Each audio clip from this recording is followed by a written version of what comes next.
오늘 본문은 잃어버린 것을 다시 찾는 두 개의 비유입니다. 하나는 양 한 마리를 잃어버린 목자가 그 한 마리 양을 다시 찾는 내용에 대한 비유고, 또 다른 비유는 드라크마 하나를 잃어버린 여자가 그 드라크마를 찾는 내용입니다. 우리는 지난주에 예수님께서 많은 모인 무리들을 대상으로 가르치시는 내용을 들었습니다. 제자도에 관한 세 가지 가르침이었죠. 제자가 되기 위해, 예수님의 제자가 되기 위해 치러야 할 대가에 대해서 구체적으로 세 가지를 말씀하셨습니다. 첫 번째는 자기 가족, 그리고 자기 생명까지도 미워하지 아니하면 능히 내 제자가 되지 못한다. 그러니까 예수님을 더 사랑해야 된다는 것이죠. 무엇보다 더 사랑해야 되냐? 자기 가족과 자기 생명보다 더 사랑해야 된다. 두 번째 가르침은 누구든지 자기만의 지어야 할 그 하나님의 뜻, 그 순종의 십자가를 지지 않고 나를 따르지 않는 자도 나의 제자가 되지 못할 것이다 라고 가르쳐 주셨고, 세 번째로 예수님께서 가르치신 내용은 누구든지 모든 자기의 소유까지도 버리지 아니하면 나의 제자가 되지 못한다. 핵심은 삶의 모든 영역에서 그 어떤 것보다 가장 중요한 것은 오직 예수님만이 될 수밖에 없고, 그렇게 생각하는 자가, 그리고 그렇게 실천하면서 사는 자가 예수님의 제자가 될 것이다 라고 말씀을 하셨죠. 그리고 이 세 가지 가르침을 강화하시기 위해서 두 개의 비유를 드셨어요. 첫 번째 비유는 망대를 건설하는 사람의 비유였죠. 한 사람이 망대를 건설하는데 망대를 다 완공하기까지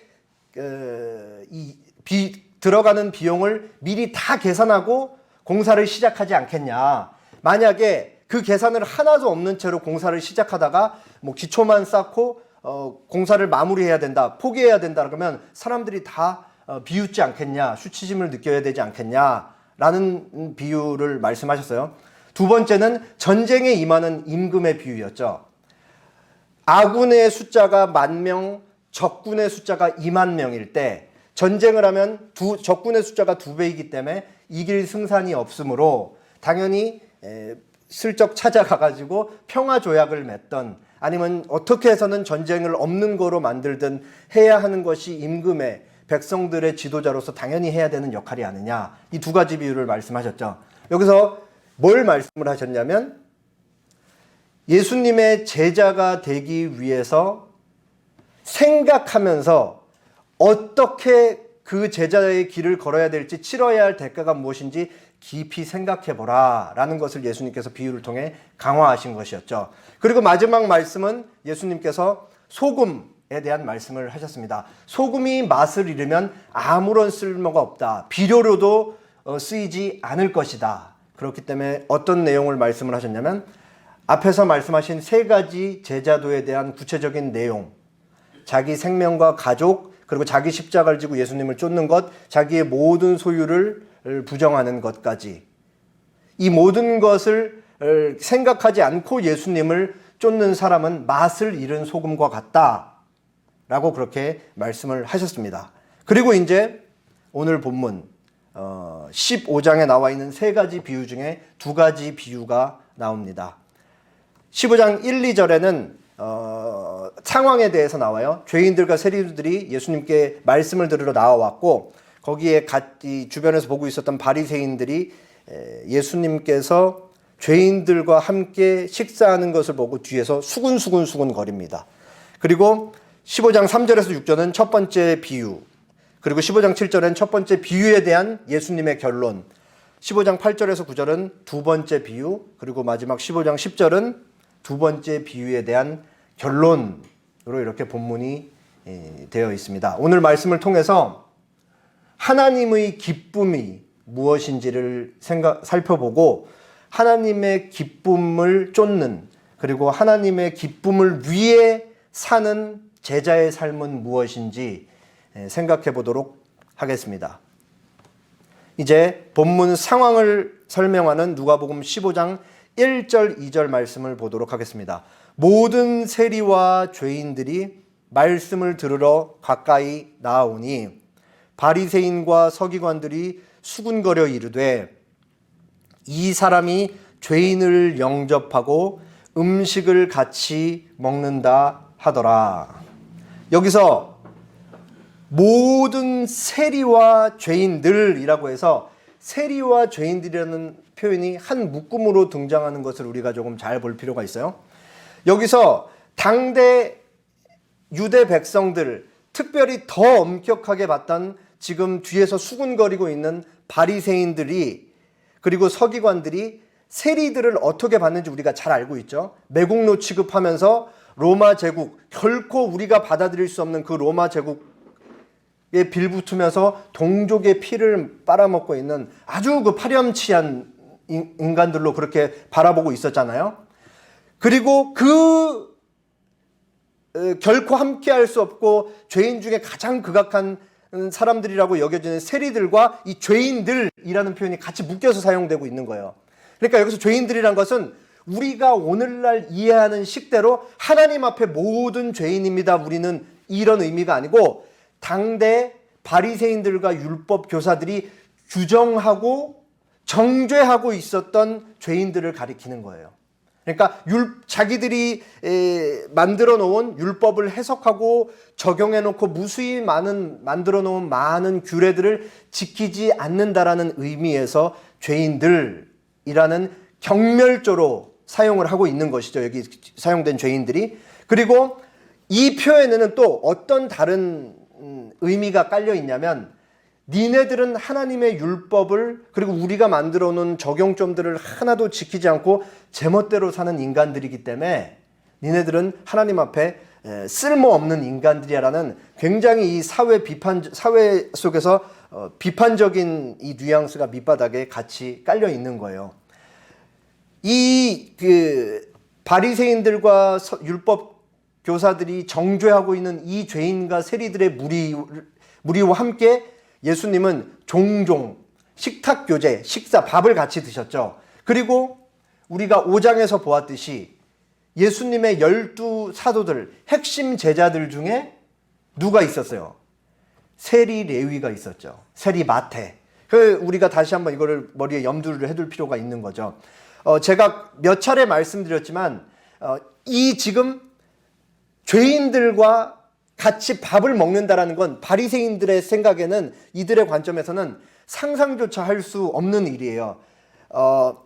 예수님을 식사 자리에 초대했던 한 바리새인 지도자에게 예수님께서 이런 말씀을 하셨어요. 14장 12절에 또 자기를 청한 자에게 이르시되 내가 점심이나 저녁이나 베풀거든 벗이나 형제나 친척이나 부한 이웃을 청하지 말라. 이렇게 말씀하셨어요. 늘 이 바리새인 지도자는 친구, 형제, 친척 그리고 부한 이웃, 자기 동료들만 초대를 하면서 그들과만 밥을 먹으면서 그렇게 습관적으로 지내고 있었던 걸 예수님이 지적을 하신 거잖아요. 그게 잘못됐다라고. 이 사람들이 왜 자기들끼리만 그렇게 먹냐? 당시 사회에서 누군가와 같이 겸상을 한다, 식사를 한다라는 것은 굉장히 중요한 문화적인 요소였어요. 오고 가는 대화들 속에 정보도 공유하고 중요한 그들이 갖고 있는 세계관에 대한 사상에 대한 얘기도 나누기도 하고 또 이 지도자격에 속한 사람들은 백성들을 어떻게 이뤄야 될지도 거기서 그냥 이렇게 담소처럼 나누기도 하고 그러한 일이 오고 갔기 때문에 이 사람들 입장에서는 율법을 지키지 않는 죄인들과 어떻게 같이 밥을 먹겠으며 그리고 대화도 통하지 않는 그들과 어떻게 밥을 먹느냐 상상도 할 수 없는 일이죠. 그리고 그것보다 더 중요한 근본적인 이유, 유대의 정결의식, 정결법 때문에 율법을 지키지 않는 자는 반드시 하나님 앞에서 더러워지는 것, 부정해질 수밖에 없는데 그 부정해진 자와 같이 한 식탁에 앉아서 같은 음식을 집어먹는다? 그럼 나도 부정해지기 때문에 결코 이 사람들과 함께할 수가 없는 것이죠.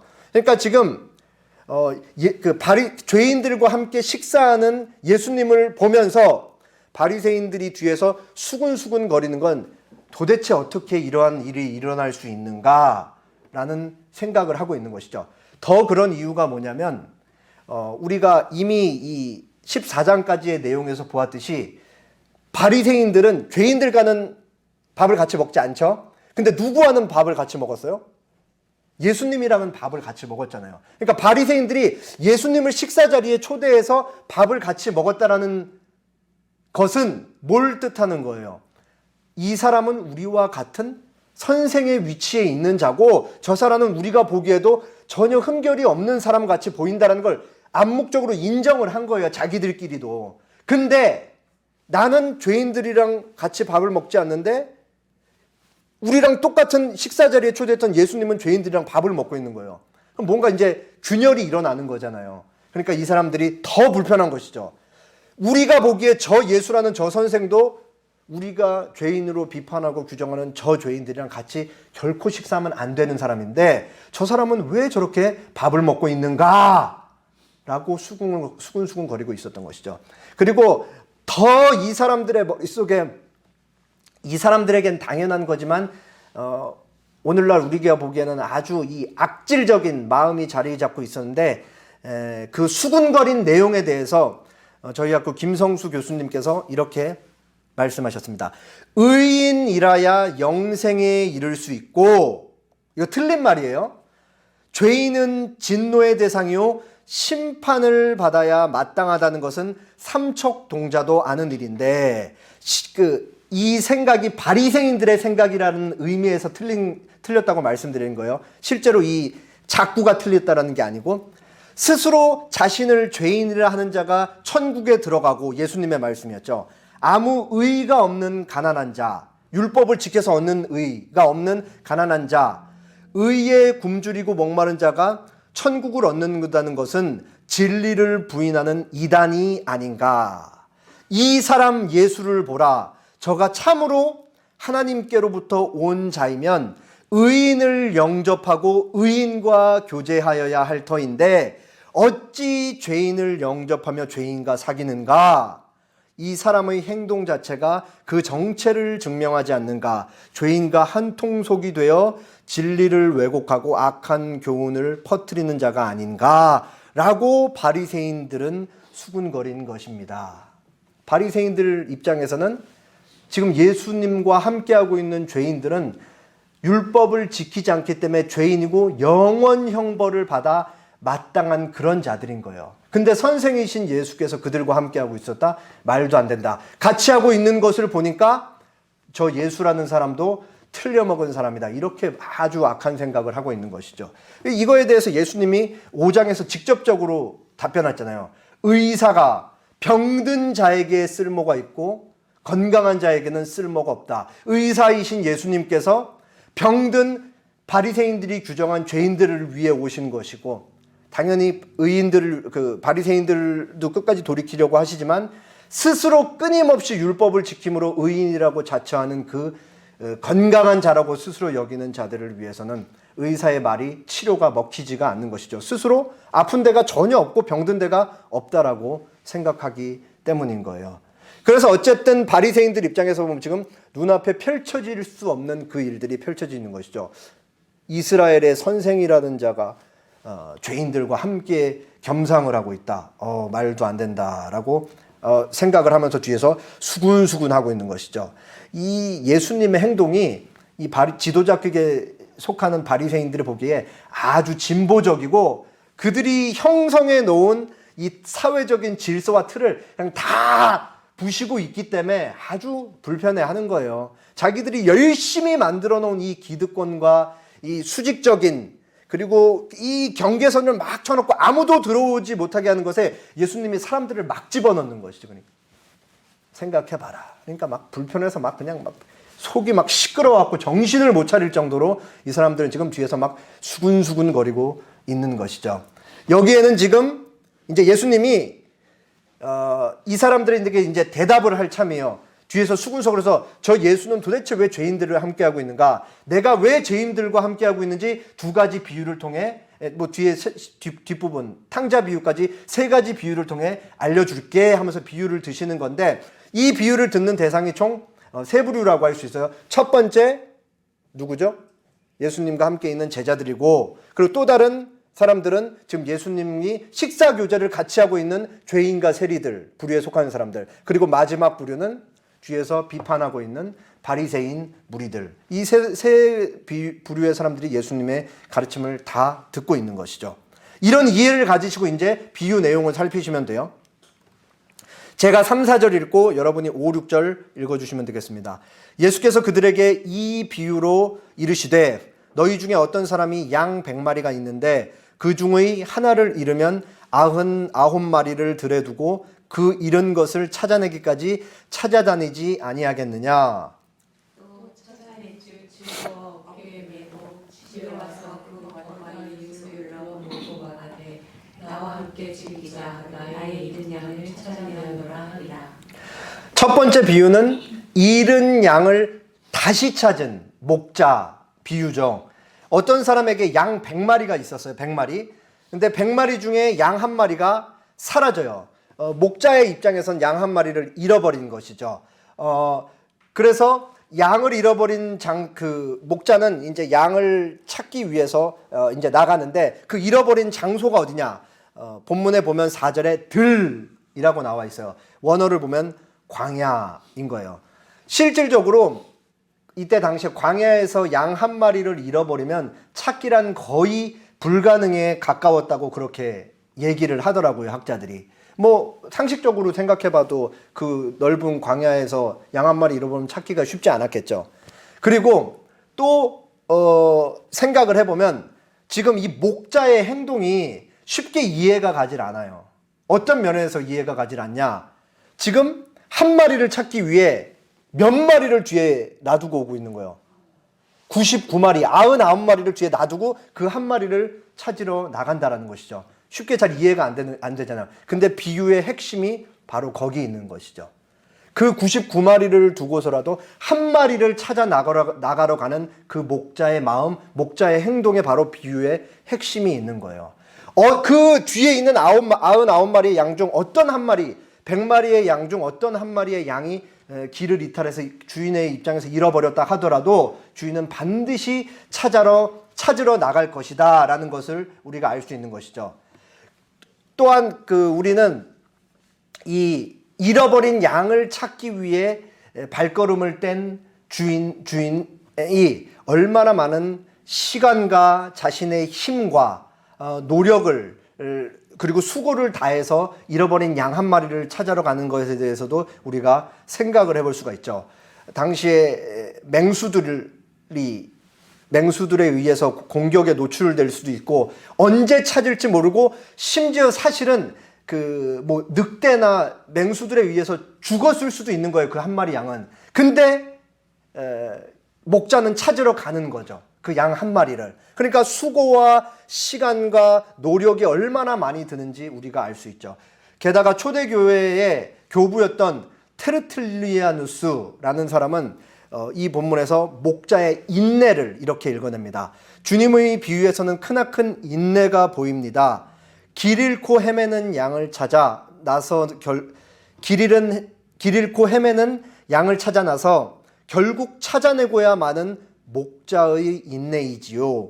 참을성이 없으면 양 한 마리쯤 쉽게 포기했겠지만 목자는 참고 견디며 끝까지 찾아다녔습니다. 그리고 목자는 포기하지 않고 마침내 결국엔 잃어버린 양 한 마리를 발견하는 것이죠. 그래서 혼자 길을 잃고 헤맸던 양이 굉장히 앞을 그렇게 잘 못 본다고 그래요. 그러니까 굉장히 바로 앞에 있는 것밖에 잘 못 보기 때문에 항상 목자들의 음성을 듣고 이동을 하는데 그 앞도 못 보는 그 양 한 마리가 길을 잃고 목자의 음성은 전혀 들리지 않고 그 광야에서 계속 혼자 길을 헤매면서 그렇게 있었던 것이죠. 그 양을 목자가 가서 만나는 거예요. 얼마나 목자가 그 잃어버린 그 양 한 마리를 위해 수고하고 애를 썼는데 기뻤겠어요. 그러면서 이렇게 지쳐있는, 실제로 그 학자들의 글을 읽으면 딱 이 모양이라고 그래요. 어깨에 이렇게 메고 두 다리를 이렇게 잡아서 이렇게 메고 그렇게 오는 것이죠. 그래서 그것으로 끝나는 것이 아니고 양을 어깨에 메고 집으로 돌아와서 잔치를 벌입니다. 친구들을 초대하고 그리고 이웃을 불러 모으고 말하되 우리가 다 함께 내가 잃어버린 양을 찾았으니까 다 함께 즐기자라고 그렇게 얘기를 해요. 그리고 이제 이 비유의 결론에 대해서 보겠습니다. 15장 7절. 내가 너희에게 이르노니 이와 같이 죄인 한 사람이 회개하면 하늘에서는 회개할 것 없는 의인 99으로 말미암아 기뻐하는 것보다 더하리라. 잃어버린 양 한 마리를 찾는 목자의 비유가 어떤 의미를 갖는지 예수님께서 직접 가르치시죠.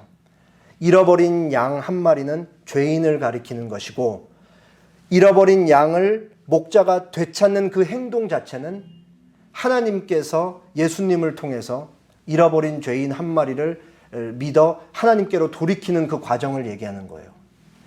그렇기 때문에, 그리고 99마리의 양은 이미 하나님께 회개하고 돌이켜 믿는 자들을 가리키는 것이죠. 그러니까 비유가 이해가 다 되는 것이죠.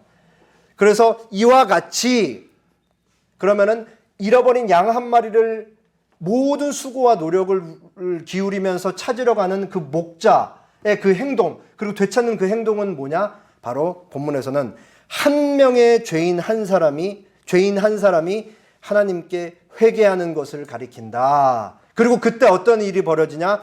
하늘에서는 하나님께서 기뻐하신다. 회개할 것 없는 의인 99으로 말미암아 기뻐하는 것보다 더하리라. 여기서 하늘에서는 기뻐한다라는 게 하나님께서 기뻐한다라는 의미인 것입니다.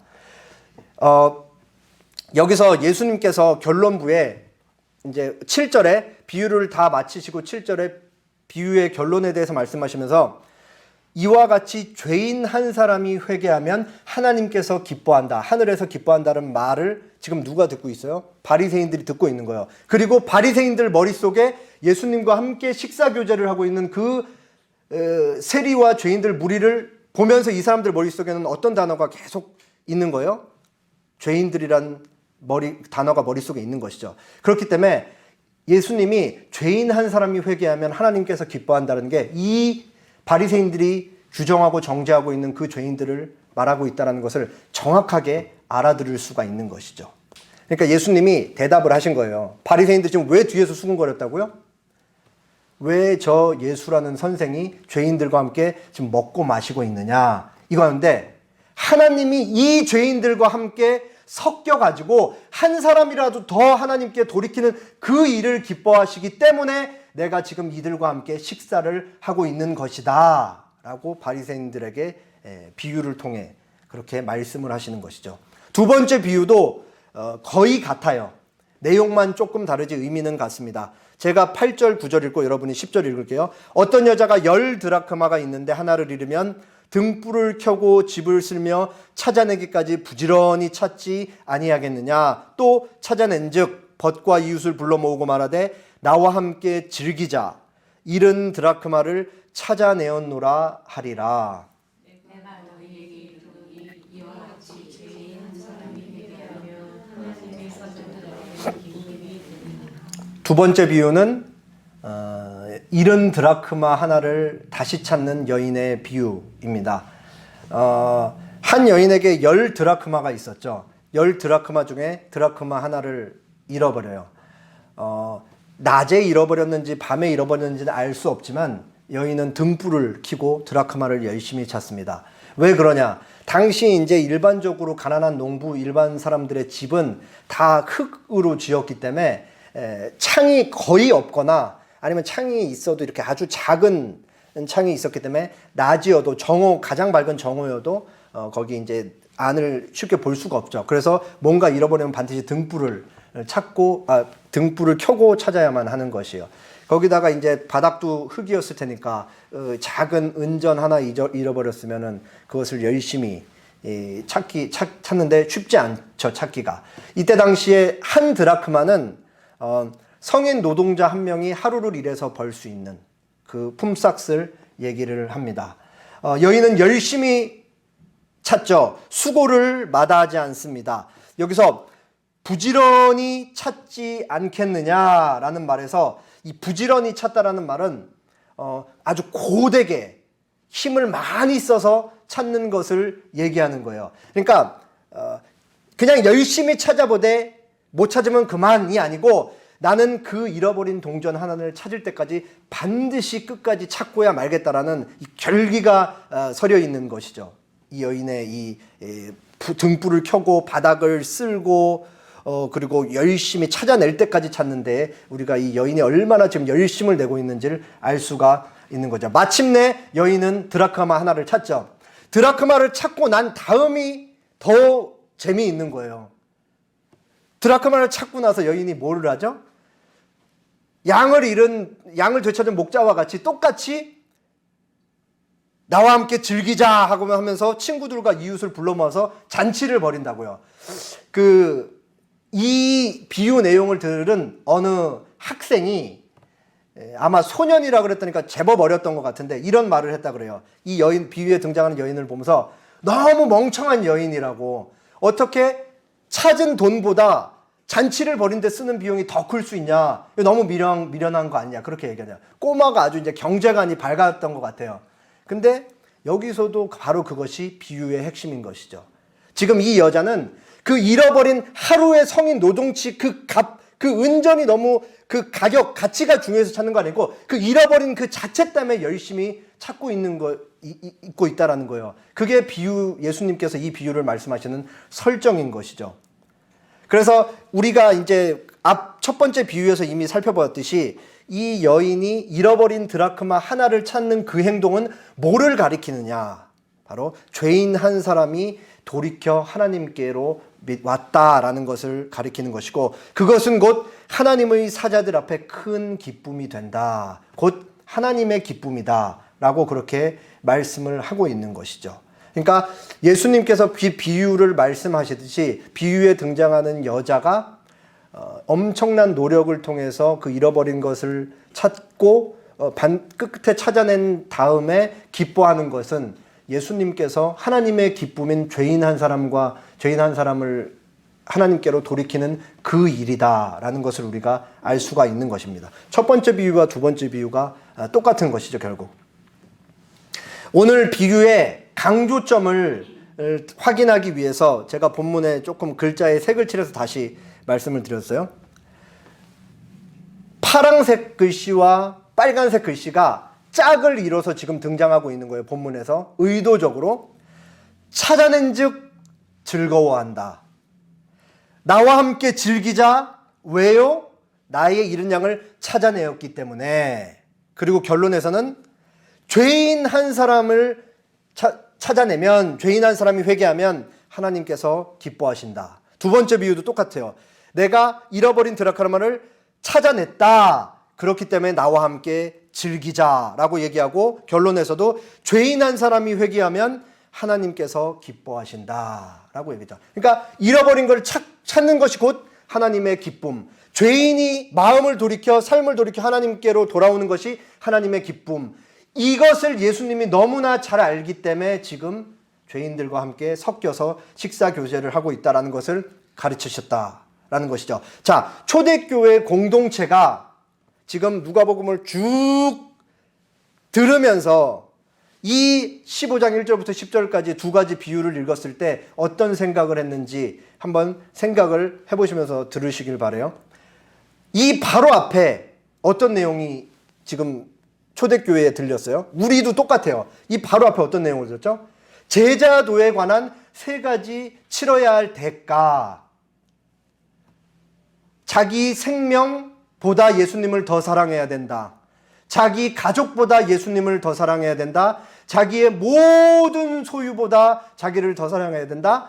자기 십자가를 지고 예수님을 쫓아야 된다. 결국은 하나로 귀결돼요. 나 자신보다 예수님을 더 사랑해야 된다는 걸로 귀결이 되는 것이죠. 그러면은 하나님께서 가장 기뻐하는 잃어버린 한 영혼은 어떻게 하나님께 돌이키게 되는 것인가? 예수님께서 말씀하신 그 세 가지보다 예수님을 더 사랑하는 삶을 살아갈 때, 그 우리의 삶을 볼 때, 누군가가 볼 때, 그리고 우리의 말을 통해 누군가 예수님에 대해서 증거하는 것을 들었을 때 그러한 일이 일어난다라는 것을 우리가 알 수 있는 것이죠. 그러니까 결국은 우리는 예수님의 증인으로서 예수님의 복음을 증언하면서 사는 거잖아요. 근데 실제로 우리가 세상 법정에서 증인과 증언의 관계를 잘 한번 생각해 보세요. 보통 법정에서 어떤 때 증인을 세우냐? 사건에 대해서 다른 사람은 잘 모르고 이 증인만 아는 비밀스러운 내용을 알고 있을 때 증인을 세우는 거잖아요.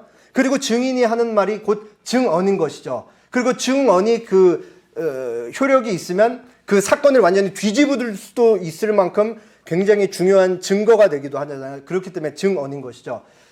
우리도 똑같은 것이죠.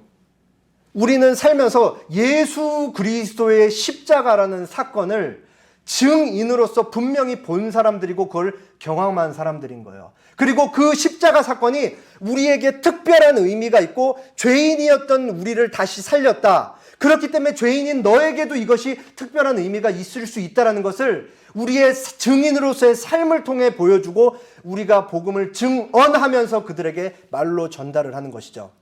근데 여기에 반드시 동반되어야 할 게 뭐냐?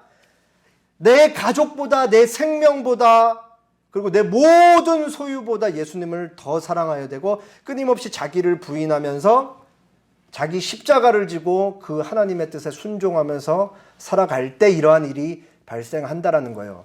그냥 말로만 백날 사랑한다, 나는 거룩하다, 나는 그래도 주일날 교회 나간다 라는 것으로는 다 비우는 것이죠. 사실은 그게 얼마나 우스운 일이겠어요. 말로 하는 건 너무 쉽기 때문에. 그러니까 결국은 그리스도인 증인의 삶에 증언에 무게가 실리려면 증인으로서의 삶이 반드시 뒷받침되어야 한다라는 것을 알 수 있죠. 우리가 어떤 사람을 볼 때 야, 저 사람 정말 대단하다, 정말 훌륭하다 라는 말을 언제 해요? 자주는 하지 않죠. 그런 사람을 볼 일이 많이는 없으니까. 종종 한단 말이에요. 어떨 때 그런 생각을 하죠? 내가 할 수 없는 일을 나같이 이 범인인 사람이 할 수 없는 비범한 일을 어떤 사람이 행하는 걸 봤을 때 우리는 와, 정말 대단하다, 훌륭하다라고 얘기를 하는 거잖아요. 그러니까 그리스도인으로서의 증인으로서의 삶도 그러한 감탄을 사람들로부터 자아낼 수 있어야 한다라는 것이죠. 잘 생각해 보세요. 우리가 만나는 사람들의 많은 경우는 다 현세가 다인 줄 알고 사는 사람들의 현세가 이 땅에서 살고 죽으면 끝이라고 생각을 하기 때문에 지금 눈에 보이는 것들을 포기할 수가 없는 거예요. 미래가 없는데 여기서 목숨 걸고 살아야죠. 조금이라도 더 행복하고 조금이라도 더 많이 누리면서 살 수밖에. 그게 너무나 가지고 있는 생각이랑 삶의 행동들이 연결될 수밖에 없는 거잖아요. 그렇기 때문에 이 사람들은 짓밟고 찍어 누르고 더 갖기 위해 손에 피 묻히는 것은 너무 당연할 수밖에 없다라는 걸로 그 세상 원리와 논리를 그대로 받아들이는 거라고요. 양심이 있어서 안 된다라고 알지만 그래도 결국은 내 자신을 돌아보면 에이 그래도 저 사람이 갖는 것보다 내가 갖는 게 낫지 라고 생각하면서 살 수밖에 없죠. 왜? 미래가 없으니까. 그러나 우리는 완전히 다르죠. 우리는 미래가 있잖아요. 하나님께서 우리에게 보상을 해주실 거라는 것을 알고 믿는 사람들이죠. 그리고 하나님께서 우리에게 해주시는 그 보상은 뭐냐? 영원한 복락, 아픔이나 슬픔이 없는 영원한 즐거움 속에 삼위 하나님과 함께하면서 하나님께서 주시는 평강을 영원토록 누릴 수 있는 그런 복락을 우리가 보상으로 받게 될 것이잖아요. 그렇기 때문에 우리는 여기서 예수님의 제자로서의 구체적인 세 가지 대가를 치르면서 살 수 있다는 것이죠. 그 세 가지보다 예수님을 더 중요하게 생각하고 사랑하면서 살 수 있다라는 것을 우리가 알 수 있는 거예요. 쉽지 않죠. 정말 쉽지 않습니다. 진짜. 최근에 한 몇 달 전에 개봉한 한국 영화예요. 그 콘크리트 유토피아라는 영화인데 보시면은 모든 것이 무너졌다. 우리 아파트만 제외하고. 그래서 그냥 진짜 다 우리 한국 사회가 다 무너지고 이렇게 망하고 아파트 한 채만 달랑 남은 거예요. 그래서 이제 사람들은 당황하죠.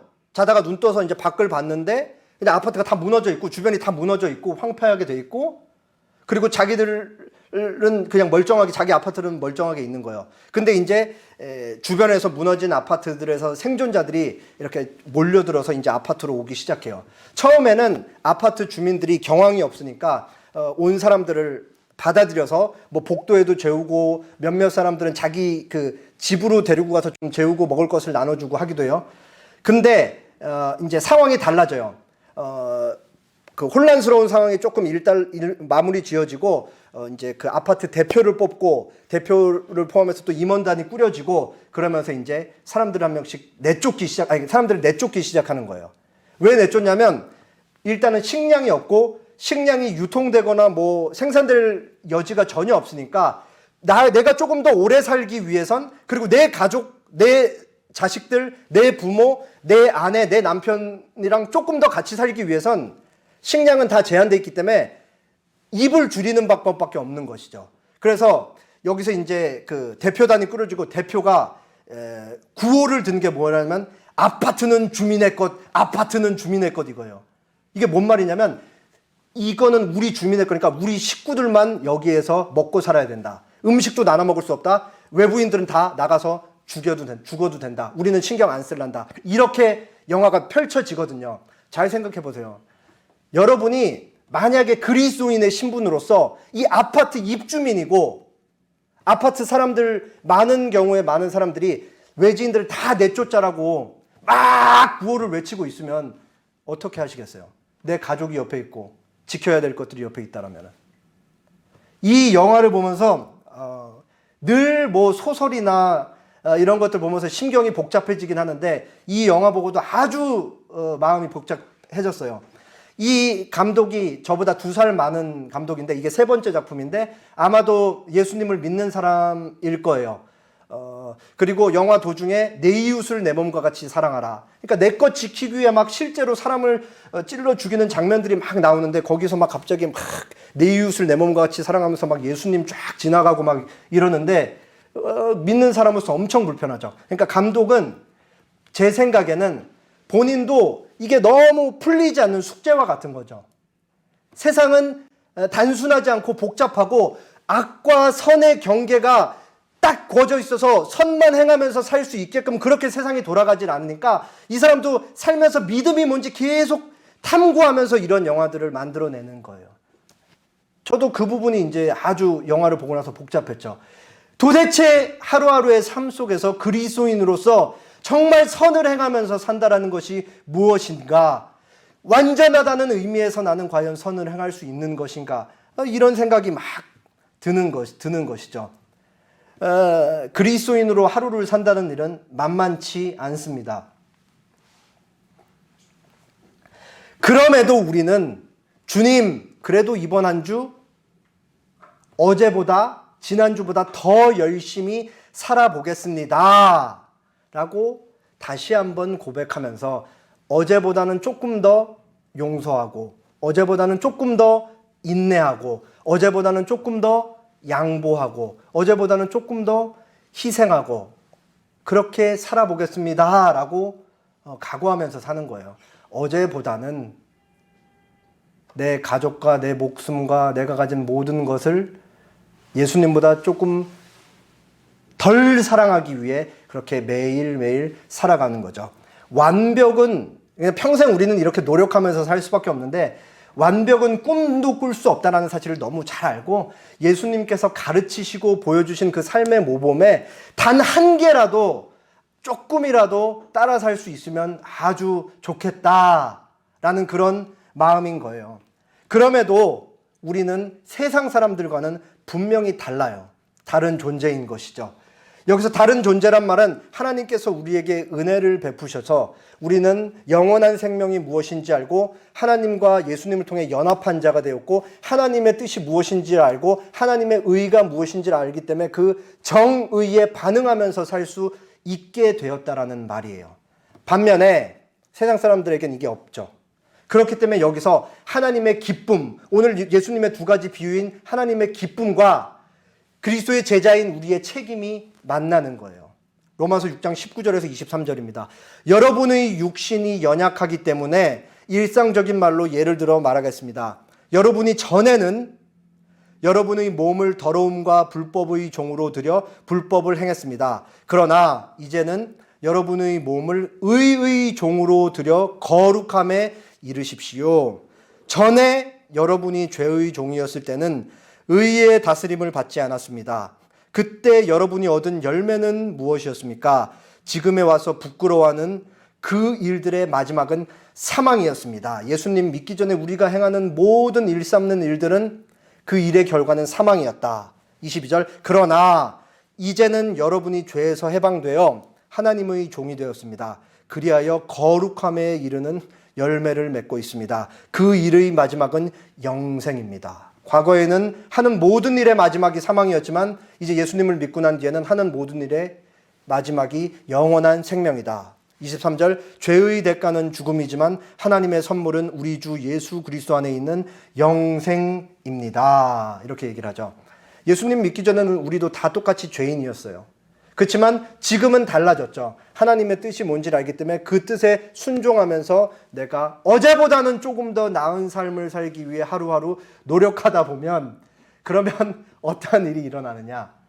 우리의 그와 같은 삶을 보면서 한 사람이라도 더 죄를 향하여 가장 무서운 속도로 빠르게 다름질하는 그 삶에서 벗어나서 영원한 생명을 쫓는 그 거룩함의 열매를 맺는 사람으로 그렇게 오게 되는 것이죠. 가장 쉬운 방법은 바리새인의 방법이에요. 바리새인의 방법. 다 선 긋고 경계치면서 으유 쯧쯧쯧 혀차면서 니들 예수 안 믿으니까 그 꼬라지로 사는 거지 하면서 십자가 뒤에 숨고 교회로 안에 들어와서 숨어버리면서 세상 사람들과는 전혀 접촉하지 않고, 저 사람은 저래서 예수를 믿지 않게 될 거야, 저 사람은 저렇게 말하는 뻔세 보니까 예수 믿게 될 가능성이 없어, 내가 다 재단하고 다 경계선 만들어 놓고 저 사람들이랑 아무런 관계 맺지 않으면서 나 혼자 예수님 잘 믿고 살면은 우리는 덜 힘든 거예요. 덜. 왜요? 우리가 오는 고통과 괴로움은 다 대부분 사회 관계 안에서 오는 것인데, 우리와는 다른 우리도 물론 악한 생각이 있지만 악한 생각으로만 점철되어 있는 세상 사람들과 접촉적이 없으면은 우리가 힘들 일이 많이 사라지는 것이죠. 그러면 고난은 사라지는 거예요, 우리 대부분. 근데 예수님이 오늘 그 죄인들의 속으로 들어가시는 거잖아요.